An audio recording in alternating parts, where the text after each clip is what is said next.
இன்னைக்கு அதே சாராய அமைச்சர் செந்தில் பாலாஜி கோயம்புத்தூர் தொகுதியில வந்து போட்டி போடுறார். யோசிச்சு பாரு.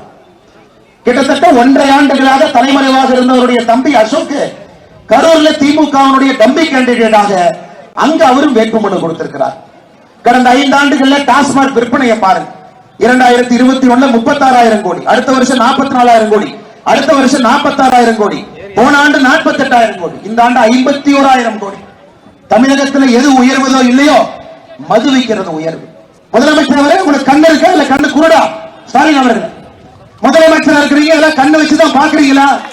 மத்திய அரசுடைய திட்டம் தமிழ்நாட்டுக்கு வர்றது உங்களுக்கு தெரியுதா? இதெல்லாம் திருப்பூர் மாவட்டத்திற்கு மட்டுமே நம்முடைய மத்திய அரசு பாரத பிரதமர் நரேந்திர மோடி அவர்கள் கொடுத்திருக்கக்கூடிய திட்டங்கள். திராவிட முன்னேற்ற கழகம் ஆட்சிக்கு வந்த பொழுது தமிழகத்தினுடைய கடன் 4,62,000 கோடி இருந்துச்சு. 2021 அந்த நிதியாண்டு முடியும் பொழுது இன்னைக்கு தமிழகத்தினுடைய கடன் 10,62,000 கோடி. 10,62,000 கோடி. நீங்க பாருங்க, சுதந்திரத்திலிருந்து 2021 வரைக்கும் 4,62,000 கோடி. ஆனா கடந்த 5 ஆண்டுகள்ல மட்டுமே இவர்கள் வாங்கி இருக்கக்கூடிய கடன் 6 லட்சம் கோடி. 6 லட்சம் கோடி. அந்த 6 லட்சம் கோடிக்கு என்ன பள்ளிக்கூடம் கட்டினாங்களா? இல்ல. 6 லட்சம் கோடிக்கு குடிமரத்து மராமரத்து பணி பண்ணாங்களா? இல்ல. 6 லட்சம் கோடி விவசாய பெருமக்களுக்கு திட்டத்தை கொடுத்தாங்களா? எதுவும் கிடையாது. தாய்மார்களுக்கு 1000 ரூபாய் மாசம் கொடுப்பாங்க. முதல் 28 மாசம் கொடுக்க. அனைத்து இந்திய அண்ணா திராவிட முன்னேற்ற கழகம் தலைமையிலான தேசிய ஜனநாயக கூட்டணி ஆட்சி அமைக்கணும். அண்ணன் எடப்பாடி பழனிசாமி அவர்கள் மே 4க்கு பிறகு தமிழகத்தினுடைய முதலமைச்சராக அந்த பொறுப்புக்கு வரணும். மத்திய அரசும் மாநில அரசும் இணைந்து தமிழகத்தை ஒரு ஒளிமயமான எதிர்காலத்திற்கு எடுத்துச் செல்ல வேண்டும். நம்முடைய குழந்தைகளுக்கு நல்ல ஒரு அற்புதமான ஆரோக்கியமான ஒரு தமிழ்நாடு வேண்டும். நன்றாக படிக்க வேண்டும். கடினமாக உழைப்பவர்களுக்கு இந்த மண்ணில் ஒரு மரியாதை இருக்க வேண்டும். அரசு பள்ளிகளுடைய தரம் உயர்த்தப்பட வேண்டும். எல்லாவற்றுக்கும் மேலாக நம்முடைய தாய்மார்கள் சகோதரிகள் நிம்மதியாக சாலையிலே நடந்து வர வேண்டும் என்கின்ற ஒரு பெரிய எண்ணத்தோடு கடந்த 3 ஆண்டு காலத்தை மிகுந்த கஷ்டப்பட்டு கடத்தி இருக்கின்றோம். இன்னைக்கு இந்த பல்லடம் சட்டமன்ற தொகுதி 1977 அனைத்து இந்திய அண்ணா திராவிட முன்னேற்ற கழகத்தினுடைய கோட்டையாக இருக்கக்கூடிய ஒரு தொகுதி.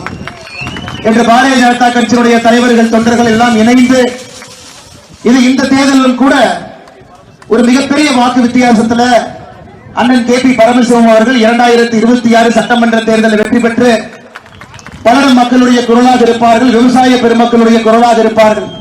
எப்படி 2011 தேர்தலில் 70,000 வாக்கு வித்தியாசத்தில் இதே சட்டமன்ற தொகுதியில் அண்ணனை ஜெயிக்க வைத்தீங்களோ, இந்த முறை நம்முடைய தேசிய ஜனநாயக கூட்டணி எல்லோரும் இணைந்து மருத்துவர் டாக்டர் அன்புமணி ராமதாஸ் ஐயாவுடைய தலைவர்கள் தொண்டர்கள் இங்கே வந்திருக்கின்றார். அண்ணன் டிடிவி தினகரன் அவர்களுடைய அம்மா மக்கள் முன்னேற்ற கழகத்தினுடைய தலைவர்கள் தொண்டர்கள் இங்கே வந்திருக்கின்றார்.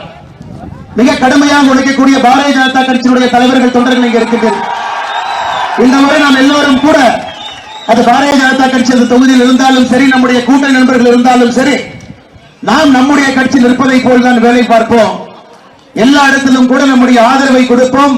இருக்கக்கூடிய வேட்பாளரை வெற்றி பெற செய்து கோட்டைக்கு அனுப்பி வைப்போம் என்று சூழ்நிலை ஏற்று நம்முடைய தொண்டர்கள் இங்கே நின்று கொண்டிருக்கின்றனர்.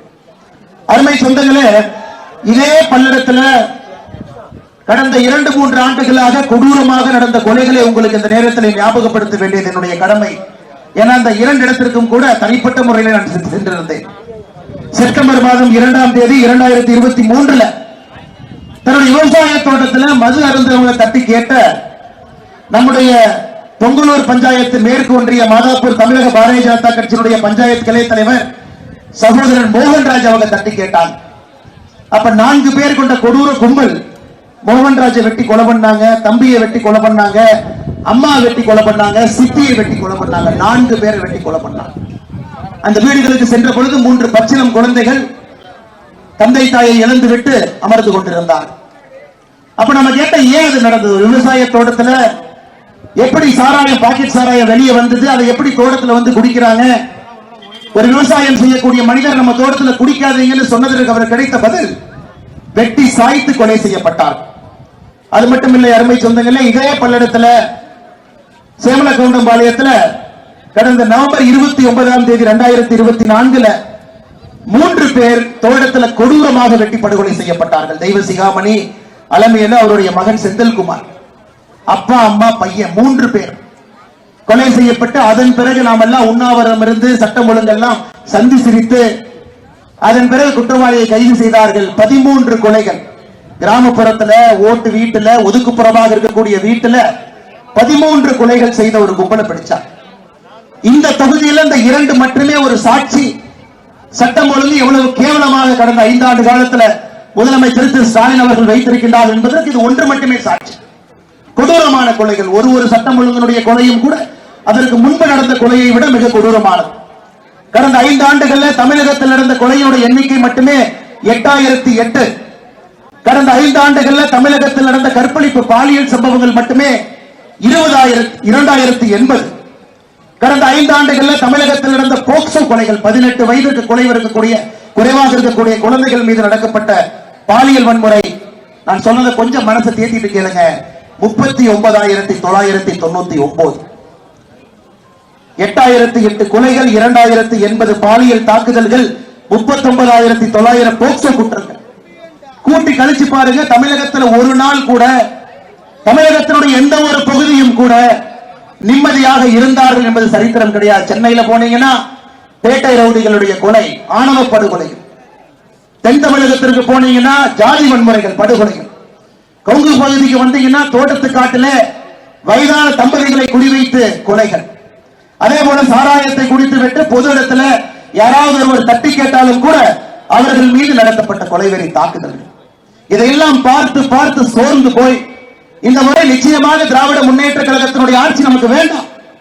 நமக்கு மறுபடியும் அனைத்து இந்திய அண்ணா திராவிட முன்னேற்ற கழகம் தலைமையிலான தேசிய ஜனநாயக கூட்டணி வரணும்.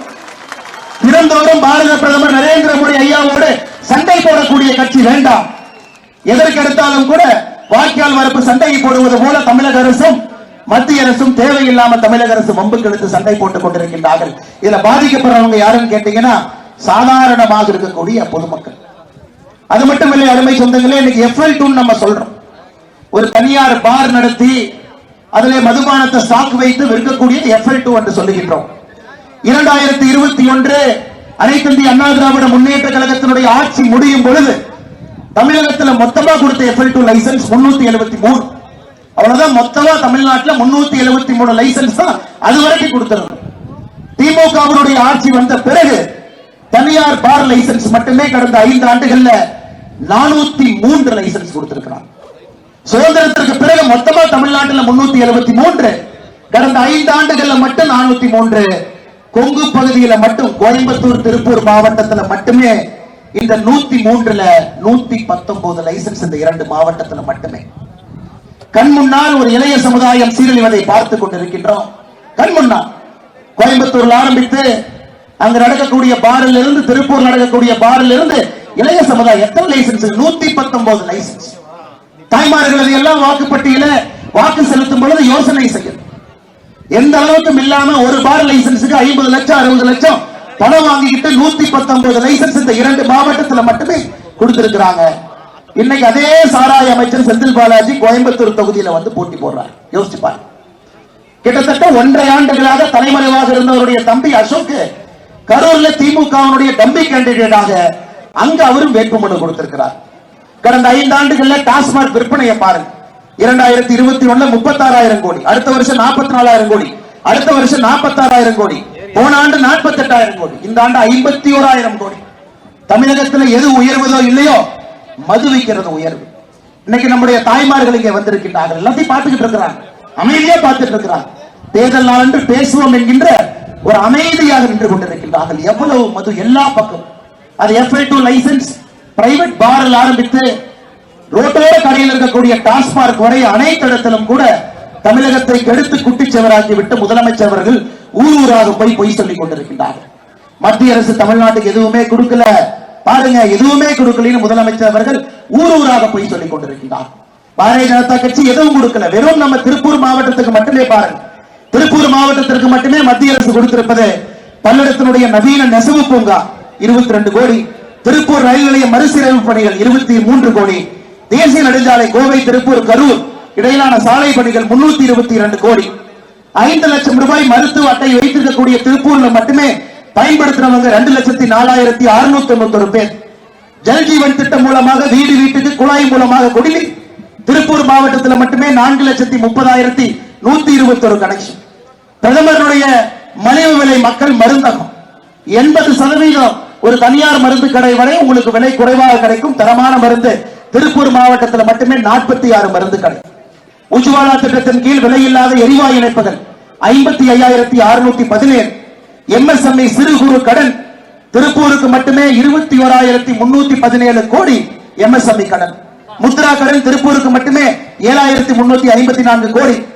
திருப்பூர் மாவட்டத்தில் மட்டும் 63,000 விவசாயிகளுக்கு வருடத்திற்கு 6,000 ரூபாய் மோடி ஐயா கொடுக்கிறார். PM கிசான் திட்டத்தில் 316 கோடி. பிரதமருடைய சூரிய மின்சக்தி திட்டம் வீட்டு கூரையின் மீது மின்சாரம் 1,573 வீடுகள். இங்க மட்டுமே 1,836 வீடுகள் பிரதமருடைய பெயரிலே கட்டி கொடுக்கப்பட்டிருக்கிறது. நகர்ப்புறத்தில் 14,466 வீடு.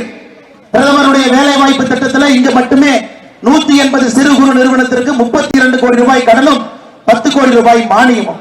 பிரதமருடைய கயிர் காப்பீடு திட்டத்தில் 4,000 ஹெக்டர்ல 6,050 விவசாயிகள் பலன் பெற்றிருக்கின்றார்கள். இளைய சமுதாயத்திற்கு திறன் வளர்ச்சி மேம்பாட்டிற்காக 113 மையங்கள். முதலமைச்சர் அவரே, உங்களுக்கு கண்ணு இருக்கா இல்ல கண்ணு குருடா? ஸ்டாலின் அவர்கள் முதலமைச்சர் இருக்கிறீங்க, இதெல்லாம் கண்ணு வச்சுதான் பாக்குறீங்களா? மத்திய அரசுடைய திட்டம் தமிழ்நாட்டுக்கு வர்றது உங்களுக்கு தெரியுதா? இதெல்லாம் திருப்பூர் மாவட்டத்திற்கு மட்டுமே நம்முடைய மத்திய அரசு பாரத பிரதமர் நரேந்திர மோடி அவர்கள் கொடுத்திருக்கக்கூடிய திட்டங்கள். அருமை சொந்தங்களே, இது மட்டும் இல்ல. இன்னைக்கு இதே பல்லடம் தொகுதியில இடுவாய் கிராமத்துக்கு போங்க. அங்க இடுவாய் சின்ன காளிபாளையத்துல திருப்பூர் நகரத்தினுடைய குப்பையெல்லாம் கொண்டு வந்து கொட்டி அதை மக்கள் எதிர்த்தார்கள். அதுல 11 பேரை கைது செய்து 22 நாட்கள் சிறையில் அடைச்சாங்க. எதுக்கு? அவங்களுடைய விவசாய நிலத்திலேயே அவங்க கிராமத்துல எதற்காக குப்பையை வந்து கொட்டுறீங்கன்னு கேட்டதற்காக கைது செய்த மேயர், திருப்பூருடைய மேயர், இன்னைக்கு திருப்பூர் தெற்கு தொகுதியினுடைய வேட்பாளர். திருப்பூர் தெற்கு தொகுதியில் இருந்த வேட்பாளர், அங்கிருந்த MLA எஸ்கேப் ஆகி இங்க வந்திருக்காரு பல்லடத்திற்கு. அருமை சொந்தங்களை நன்றாக நாம் புரிந்து கொள்ள வேண்டும். இன்னைக்கு பல்லடம் தொகுதியினுடைய திமுகவுடைய வேட்பாளராக இருக்கிறவரு திருப்பூர் தெற்கு தொகுதி MLA-வாக இருக்கும் பொழுது அவங்க கட்சி எதிர்த்தே ரோட்ல உண்ணாவிரதம் இருப்பார். எதுக்குன்னு கேட்டா, அவருடைய சொந்த வார்டுல குப்பை எடுக்க மாட்டாங்க. திருப்பூர்ல இன்னைக்கு இங்கே பல்லடத்திலே போட்டியிடக்கூடிய திராவிட முன்னேற்ற கழகத்தினுடைய வேட்பாளர் யார் இருக்கின்றார்களோ அவர் சொந்த வார்டுல திராவிட முன்னேற்ற கழகத்தினுடைய மேயர் குப்பை எடுக்கணும். இதான் அவங்களுடைய அலட்சியம். திருப்பூர் மட்டும் நீங்க எடுத்துக்கங்க, 3 லட்சத்திலிருந்து 10 லட்சம் பேர் வசிக்கக்கூடிய மாவட்ட பட்டியல்ல இந்தியாவில தூய்மை நகரத்துல 77வது இடத்துல திருப்பூர் இருக்கு. குப்பை நகரமாக, ஒரு டாலர் நகரம் என்கின்ற பெயர் இருந்த திருப்பூரை குப்பை நகரமாக மாத்திக்கிட்டு அந்த குப்பையை கொண்டு வந்து கிராமத்துல கொட்டிட்டு அதே மேயர் தைரியமாக துணிந்து திருப்பூர் தெற்கு தொகுதியில் வேட்பாளர், தெற்கு தொகுதியினுடைய MLA அங்கிருந்து எஸ்கேப் ஆகி பல்லடத்துக்கு வர்றார். இதையெல்லாம் பொதுமக்கள் நீங்கள் கவனித்துக் கொண்டிருக்கின்றீர்கள். நமக்கு இந்த ஆட்சி வேண்டாம். சட்டம் ஒழுங்கு அதுல பாதாளத்துல வேண்டாம். லஞ்ச லாவணியத்தை பத்தி நம்ம பேசவே வேண்டாங்க. எந்த விதமான மக்களுக்கு எதுவும் அவங்க செய்யல. இன்னைக்கு முதலமைச்சர் வாய் கூசாம இன்னொரு பையன் சொல்றார், நம்முடைய ஆட்சியில 100 நாள் வேலை திட்டம் பல்லடத்துல நிறைய கிராமப்புற பகுதியில தாய்மார்கள் இருக்கிறாங்க. தாய்மார்களே, உங்களுக்கு தெரியும், இந்தியாவில் கடந்த 5 ஆண்டுகள்ல அதிகப்படியாக 100 நாள் வேலை வாய்ப்பு திட்டத்திற்கு நாம் பணம் கொடுத்ததே தமிழகம் தான். 56,000 கோடி. உத்தரப்பிரதேசத்துக்கு கூட இவ்வளவு பணம் நம்ம கொடுக்கல. பீகாருக்கு கூட இவ்வளவு பணம் கொடுக்கல. தமிழகத்துல சகோதரிகளுக்கு மோடி அவர்கள் 56,000 கோடி ரூபாய் பணம் தமிழகத்துக்கு மட்டும் கொடுத்திருக்கிறார். ஆனா முதலமைச்சர் பணம் வரல. 100 நாள் வேலை வாய்ப்பு திட்டம் நம்ம சொல்லக்கூடாதுங்க. அது 125 நாள் வேலை வாய்ப்பு திட்டமாக நாம் உயர்த்தி இருக்கின்றோம். அதுவும் நம்முடைய ஆட்சியில் பிரதமர் அவர்கள். அதனாலதான் ஒரு கை தட்டினால் சத்தம் வராது, 2 கை சேர்த்து தட்டும். மாநிலத்தினுடைய முதலமைச்சராக இருக்கட்டும், மத்தியில் இருக்கக்கூடிய பிரதமராக இருக்கட்டும், 2 கையும் இணைந்தால் மட்டும்தான் வளர்ச்சி சாத்தியம். ஆனா கடந்த 5 ஆண்டுகளாக வெறும் பகையை மட்டும் சம்பாதித்து விட்டு 5 ஆண்டு காலத்தை அப்படியே ஓட்டிவிட்டு இன்னைக்கு ஆட்சியில் இருந்து வெளியே கிளம்புவதற்கு முன்பு எல்லா குழப்பத்தையும் ஏற்படுத்திவிட்டு முதலமைச்சர் அவர்கள் ஆட்சி கட்டலில் இருந்து வெளியே போறாங்க. தாய்மார்களே, உங்களுக்கு தெரியும், திராவிட முன்னேற்ற கழகம் ஆட்சிக்கு வந்த பொழுது தமிழகத்தினுடைய கடன் 4,62,000 கோடி இருந்துச்சு. 2021 அந்த நிதியாண்டு முடியும் பொழுது இன்னைக்கு தமிழகத்தினுடைய கடன் 10,62,000 கோடி. 10,62,000 கோடி. நீங்க பாருங்க, சுதந்திரத்திலிருந்து 2021 வரைக்கும் 4,62,000 கோடி. ஆனா கடந்த 5 ஆண்டுகள்ல மட்டுமே இவர்கள் வாங்கி இருக்கக்கூடிய கடன் 6 லட்சம் கோடி. 6 லட்சம் கோடி. அந்த 6 லட்சம் கோடிக்கு என்ன பள்ளிக்கூடம் கட்டினாங்களா? இல்ல. 6 லட்சம் கோடிக்கு குடிமரத்து மராமரத்து பணி பண்ணாங்களா? இல்ல. 6 லட்சம் கோடி விவசாய பெருமக்களுக்கு திட்டத்தை கொடுத்தாங்களா? எதுவும் கிடையாது. தாய்மார்களுக்கு 1000 ரூபாய் மாசம் கொடுப்பாங்க. முதல் 28 மாசம் கொடுக்கல. ஆனால் எடப்பாடி பழனிசாமி அவர்கள் எதிர்க்கட்சி தலைவராக நம்முடைய பாரதிய ஜனதா கட்சியுடைய தலைவர்கள் கேட்டாங்கன்னா 1000 ரூபாய் கொடுக்குறேன், நீங்க எப்ப கொடுப்பீங்க? அதற்கு அப்பொழுது நிதியமைச்சராக இருந்த பிடிஆர் சொன்னாரு, சொன்னோம் ஆனா எப்பன்னு சொன்னோமா. ஒரு படத்துல வடிவேல் அவர்கள் ஆட்டோ டிரைவரா இருந்தா இருப்பார். காலையில் ஒரு மாதிரி பேசுவாரு, சாயந்தரம் ஒரு மாதிரி பேசுவார். அதுபோல கடந்த 3 ஆண்டுகள்ல எதையும் செய்யாம 29வது மாசத்துல பாராளுமன்ற தேர்தல் வருதுன்னு 1000 ரூபாய் கொடுத்தாங்க. வெறும் 32 மாசத்துக்கு 32,000 ரூபாய் கொடுத்துருக்காங்க, அவ்வளவுதாங்க. 28 மாசத்துக்கு 28,000 ரூபாய் கொடுக்கல. ஒரு பங்குக்கு கொடுப்பாங்க, ஒரு பங்குக்கு கொடுக்கல. தேர்தல் வந்தா மட்டும்தான் வெயில் தெரியும். கோடை கால 2000 ரூபாய், 5000. மொத்தமா உங்களுக்கு வந்த பணம் என்பது 37,000 ரூபாய். 5 ஆண்டுகள் 1825 நாள் கணக்கு போட்டீங்கன்னா ஒரு நாளைக்கு 20 ரூபாய், ஒரு நாளைக்கு 20 ரூபாய் கொடுத்திருக்கிறாங்க. ஆனா இதே வாங்கிய கடன் 6 லட்சம் கோடி, அதை கணக்கு போட்டு பாருங்க, ஒரு நாளைக்கு 150 ரூபாய் கடன் வாங்கியிருக்கலாம். அப்ப ஒரு நாளைக்கு உங்களுக்கு கொடுத்தது 20 ரூபாய், கடன் வாங்கினது 150 ரூபாய். இதன் பேர் தான் கருணாநிதி தனம் என்று சொல்லுவோம். கருணாநிதி தனம் என்னன்னு கேட்டீங்கன்னா இதான், வேற ஒண்ணு நீங்க எங்கேயும் பார்க்கவே வேண்டாம். கொடுத்தது 20, கடன் வாங்கினது ஒரு நாளைக்கு 150, ஒரு ரேஷன் அட்டையின் மீது. எந்த ஆதாரத்தின் அடிப்படையில் இந்த ஆட்சிக்கு நாம் வாக்களிக்க வேண்டும்? நீங்களே சொல்லுங்க. இது என்ன சாதிச்சுட்டாங்கன்னு முதலமைச்சர் ஒரு பக்கம், கனிமொழி அக்கா ஒரு பக்கம், உதயநிதி ஸ்டாலின் அவர்கள் ஒரு பக்கம், ஆளுக்கு ஒரு பக்கம் தமிழகத்திலே மக்களை சந்தித்து பேசிக் கொண்டிருக்கிறார்கள். என்ன சாதிச்சாங்க? என்ன கிழிச்சாங்க? சட்டம் ஒழுங்கிலிருந்து கஞ்சா தலைநகராக மாற்றி வச்சிருக்கிறாங்க. அதெல்லாம் படிக்க ஆரம்பிச்சுன்னா தலை சுத்தி கீழே விழுந்துருது. இன்னைக்கு நான் சில பேரை படிக்கிறேன் பாருங்க. ஹரிகரன், கவிதாசன், ஞானசேகரன், தெய்வச்செயல், பாஸ்கரன், பெரிய நாயகம், இவங்க எல்லாம் யாருன்னாங்க? திமுக கட்சியினுடைய உறுப்பினர் பாலியல் தாக்குதலில் ஈடுபட்டு கைது செய்யப்பட்ட சில பேர். சர்ஃப்ராஸ் நவாஸ், ஜெயினுதீன், சிவசங்கர், ரமணா, ஜாஃபர் சாதிக், இப்ராஹிம், ஜெர்சன், சரண்யா, இவங்க யாருன்னா திமுக கட்சி பொறுப்பில் இருக்கக்கூடியவர்கள், கஞ்சாவை கடத்து மாட்டியவர்கள். மரூர் ராஜா, வேலு, கண்ணுக்குட்டி, இவங்க எல்லாம் யாருன்னாங்க? திமுக கட்சியிலிருந்து கள்ளச்சாராயத்தை வித்து மாட்டினோம். இது மட்டும்தான், இந்த பட்டியல் மட்டும்தான் நீண்டு கொண்டிருக்கிறதோ தவிர மக்களுக்கு நல்லது செய்ததாக இவருடைய பட்டியல் எதுவும் இல்லை. அருமை சொந்தங்கள், பலரத்தினுடைய பெருமக்களே, ஒரு நல்ல ஒரு வேட்பாளர் 2011 இதே இடத்துல நின்று வெற்றி பெற்று பெருவாரியான வாக்கு வித்தியாசத்தில் வெற்றி பெற்று மறுபடியும் இந்த முறை உங்கள் முன்னால் நின்று கொண்டிருக்கின்றார். இவர் ஒரு எளிமையான மனிதரை வெற்றி பெற செய்வது நம்முடைய கடமை. காரணம், ஆட்சி மாறணும், காட்சிகள் மாறணும், நல்லவர்கள் ஆட்சியில் உட்காரணும், குடும்பத்தினுடைய ஆட்சி அங்கே இருந்து அகற்றி தூக்கி எறிய வேண்டும். 511 தேர்தல் வாக்குறுதி கொடுத்துட்டு எதையுமே செய்யாம இன்னைக்கு முதலமைச்சர் வாய்க்கூசாம பேசுகின்றார். 99% நிறைவேற்றும். முதலமைச்சர் கணக்குல வீக்கணும், உங்களுக்கு தெரியும், எனக்கு தெரியுங்க. ஆனா கணக்குல இவ்வளவு வீக்கா இருப்பாருன்னு எதிர்பார்க்கல. 511 தேர்தல் வாக்குறுதியில முழுமையாக 70 கூட நிறைவேற்ற. நீங்க கணக்கு போட்டு பாத்தீங்கன்னா அது 15%. 70 என்பது 15%. ஆனா முதலமைச்சருடைய கணக்கு வாத்தியார் யாருன்னு தெரியலீங்க. 511 70 நிறைவேற்றி விட்டு 99%, 99%. அதனால அருமை முதலமைச்சர் அவர்களே, முதல்ல நீங்க பொய் சொல்வதை நிறுத்தம். மைக் இருக்கிறதற்காக ஒரு மேடையில பொய்யாக சொல்லிக் கொண்டு மக்களை திசை திருப்பதற்கான எல்லா முயற்சியில் இறங்கியிருக்கின்றீர்கள். நமக்கு இது வேண்டாம். பல்லடத்துல வெட்டி படுகொலை செய்யப்பட்டவர்கள் ஆரம்பித்து தமிழகம் முழுவதும் நாம் பட்டியல் போட்டு பேசிக் கொண்டிருக்கின்றோம். நமக்கு இந்த ஆட்சி வேண்டாம் என்பதிலே நாம் தெள்ள தெளிவாக இருக்க வேண்டும். அருமை சொந்தங்கள், 1977 இருந்து பல்லடத்தை பாருங்க. புரட்சி தலைவர் காலத்துல ஜெயிச்ச ஒரு தொகுதி. கிட்டத்தட்ட கடந்த 11 சட்டமன்ற தேர்தலில் 9 முறை அனைத்து இந்திய அண்ணா திராவிட முன்னேற்ற கழகம் தமிழகத்தில் அதிகமாக வெற்றி பெற்ற ஒரு தொகுதி.